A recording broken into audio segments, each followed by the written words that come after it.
I said Meghan Markle is, of course, a lifelong feminist, which she's demonstrated by marrying a prince and giving up her job. Michael, we like to apologise. Unfortunately, William's hair was unable to make it this evening. And I know some people are disappointed by the name Archie, but there's one person who's super excited, the Queen. Yeah, because you know for the last 9 months, she's been like, please don't be Jamal, please don't be Jamal, please don't be Jamal. I think Harry's a fucking twat.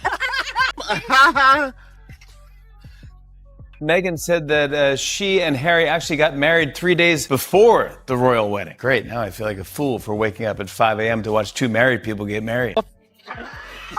Jimmy Carr just called Meghan Markle the fakest feminist alive. And not just that, he even made fun of Meghan and Harry blowing taxpayers' money. Harry and Meghan say they'd now like to split their time between spending your money in the UK and spending your money in Canada. But this wasn't just another royal joke. This was the moment the entertainment industry decided to stop pretending. What followed was a comedic massacre. The gloves came off completely, and what comedians had to say was savage. But while Jimmy Carr was having fun, one celebrity went absolutely nuclear on Harry. Kelly Osbourne delivered the most brutal royal beatdown ever caught on camera. And what she said will leave you speechless. We'll get to that explosive moment in a bit, but first, you need to see how this comedic assassination really started. The royal family, right, if you can imagine, they're like our Kardashian. Prince Harry is very much our Kanye. He occasionally dresses as a Nazi, and he f***ed up. The royal family as the Kardashians comparison was brutal. But when Carr painted Harry as the Kanye of the situation, it hit different because suddenly everyone could see the pattern. The erratic behavior, the public outbursts, the constant drama. But Jimmy wasn't alone in this assault. Other comedians quickly realized they had permission to go after the progressive princess facade. SNL's Alex and Mikey were particularly ruthless. My brother's fiancée, Miss Meghan Markle, is on the American program Suits. Yes, Wednesdays, 8 p.m, USA Network. The only difference between that show and this is people watch this one. The shots at her acting career were merciless, but even more damaging were the implications about their actual relevance. Whenever the kids are being fussy and not going to bed, she puts on an episode of Suits and they're out. So. What are you doing? Ow! Stop it! Stop it! Tell them to bring me my money. When comedians are joking that your old show puts kids to sleep, your Hollywood credibility is officially dead. Even one of Meghan's closest friends from her acting school days was not having it. Meghan and I are having a very casual conversation about who our acting teachers were at Northwestern, and she said, congratulations on your career, and I said, congratulations on your career. And she said, well, it took a little turn. Billy was basically implying that Meghan got this huge career boost by just marrying a prince, or else she would be nowhere. That little turn comment, pure poison, delivered with a smile. But perhaps the most humiliating mockery came from British satirical puppet show Spitting Image, which portrayed them as completely delusional about their new life. In California, we're just a regular couple living close to Oprah and far from the paparazzi. Ooh. But not too far. The delusion was clear. Living close to Oprah, but not too far from paparazzi. The best thing is, no more following Granny's rules. Don't wear your pants on your head, Harry. Don't barf on the butler, Harry. Even worse, the show depicted Harry as celebrating his freedom from royal rules while being completely oblivious to reality. If I want to play polo in my living room, who's gonna stop me? Stop that. Right away, mate. The puppet showed what everyone suspected, that Meghan was still calling the shots, and Harry was just a man-child who couldn't even play polo without breaking something. But the real destruction came when Hollywood turned on their entire business model. It started at the Golden Globes, where Joe Coy delivered a joke that crystallized what everyone in the industry was thinking. Turns out Prince Harry and Meghan Markle will still get paid millions of dollars for doing absolutely nothing. And that's just by Netflix. That line hit like a bomb in a room full of people who actually had to produce content for their deals. The paid-for-nothing narrative was born, and it spread like wildfire. Bill Maher took it even further, calling out their fundamental hypocrisy. They're ridiculous after that. They want it both ways. You know, you can't be, these people were so mean to us, poor us, and we don't want all this attention, and then let me write a book about how much we don't want it. The pair had nailed the core problem. You can't play victim while simultaneously cashing in on your victimhood. The contradiction was too obvious to ignore. Even comedy legend Ricky Gervais piled on, pointing out their sense of entitlement. Once at a gig, at the back was Harry and William, Madonna and Paul McCartney. Not one of them paid. When Gervais is calling you out for not paying, you know, your reputation for being out of touch is cemented.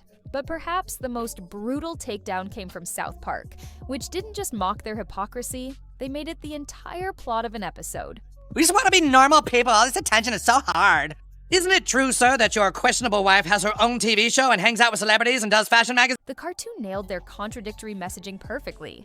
They want to be normal people while simultaneously maintaining celebrity status. What are you suggesting? Well, I just think some people might say that your Instagram-loving wife actually doesn't want her privacy. How dare you, sir? My Instagram-loving wife has always wanted her privacy. South Park showed what everyone suspected, that Meghan's supposed desire for privacy was complete, and Harry was too whipped to see it.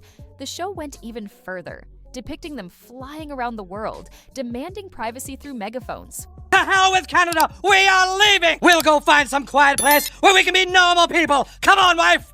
We want privacy! We want privacy! Jimmy Carr just called Meghan Markle the fakest feminist alive. And not just that, he even made fun of Meghan and Harry blowing taxpayers. Look at this town. There's just something about it. Oh, darling, I think this might be the play. It's so quiet and empty here. If we moved here, then people would think we're really serious about wanting to be. The final insult was showing them finding the perfect quiet place and being confused by actual privacy. It proved they never wanted peace. They wanted attention on their terms. But even these brutal takedowns were nothing compared to what Kelly Osbourne said. We'll get to what she said in just a bit. But then something unprecedented happened. Chris Rock, one of the most respected black voices in comedy, completely demolished Meghan's racism narrative. Gone on, Oprah. I didn't know. I had no idea how racist they were. It's the royal family. You didn't Google these motherfuckers? When Chris Rock is telling you that you should have done your research on the royal family, you know your victim's story just collapsed. He wasn't finished, though. What the fuck is she talking about? She didn't know. The fuck? It's the royal family. They're the original racists. Rock calling them the original racist should have validated Meghan's claims, right? Wrong. He was setting up the most devastating punchline of all. They're so racist. They wanted to know how brown the baby's gonna be. I'm like, that's not racist. Because even black people want to know how brown the baby gonna be. Shit. That was the kill shot. Chris Rock just told the world that Meghan's biggest complaint wasn't even racist. It was just normal curiosity that every family has. When the most influential black comedian in America is dismissing your racism claims, you've officially lost the narrative. Once black comedians started questioning their story, white comedians felt completely liberated to pile on. Colin Jost was merciless. Elon built electric cars, he's going to Mars. Why is he even involving himself with Twitter? It would be like if the Prince of England gave it all up just to marry an actor from Suits. The comparison was absolutely brutal. Jost basically called their entire fairy tale romance a career-destroying mistake on par with Elon's Twitter obsession. And he wasn't done destroying Harry's life choices.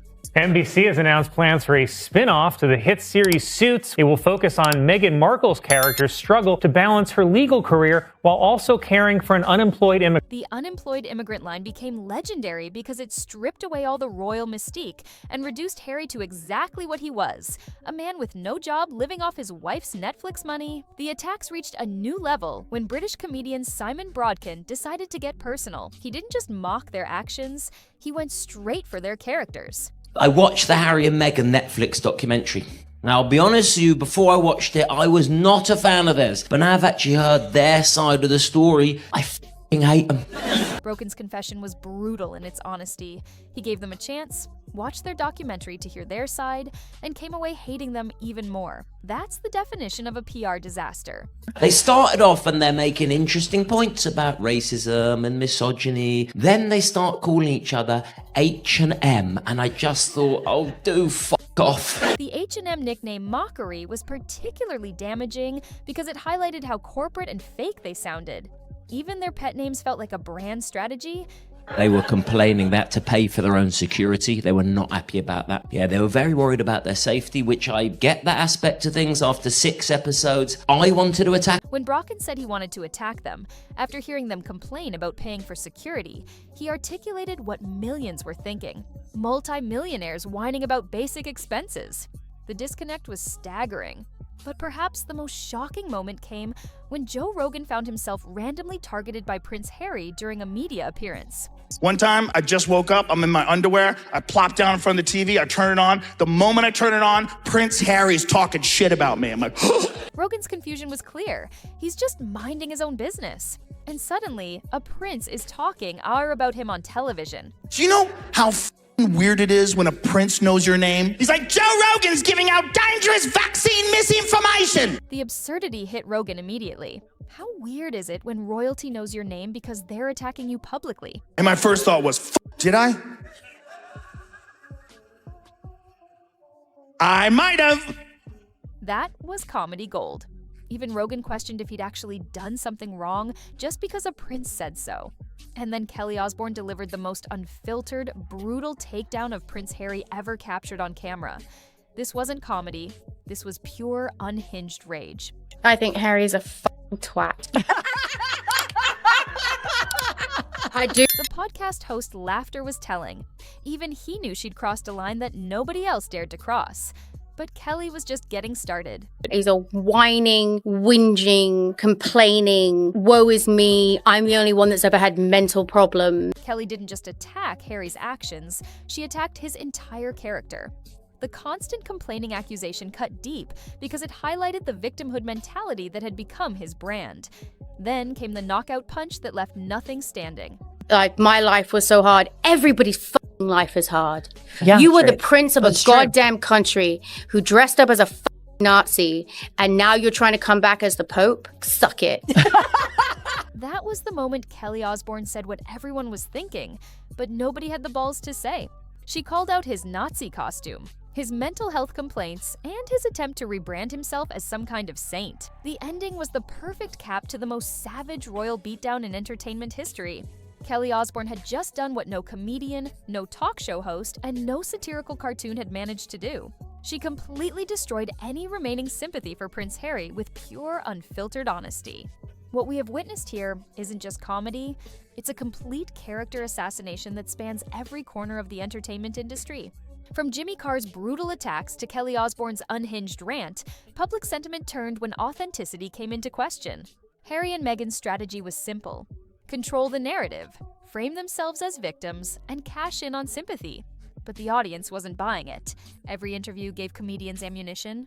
Their attempts to seem relatable highlighted how out of touch they were.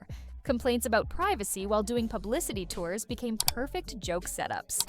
Their victimhood narrative crumbled when Chris Rock started questioning it. They've become a warning about celebrity status without substance.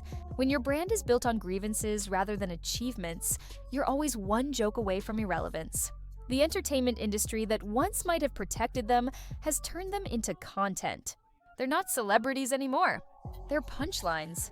And in Hollywood, there's no coming back from that level of ridicule. This is what happens when you try to have it both ways. Playing victim while living in luxury, demanding privacy while courting publicity, claiming authenticity while seeming completely manufactured. When even your own industry turns you into a joke, is there any way back from becoming entertainment's biggest punchline?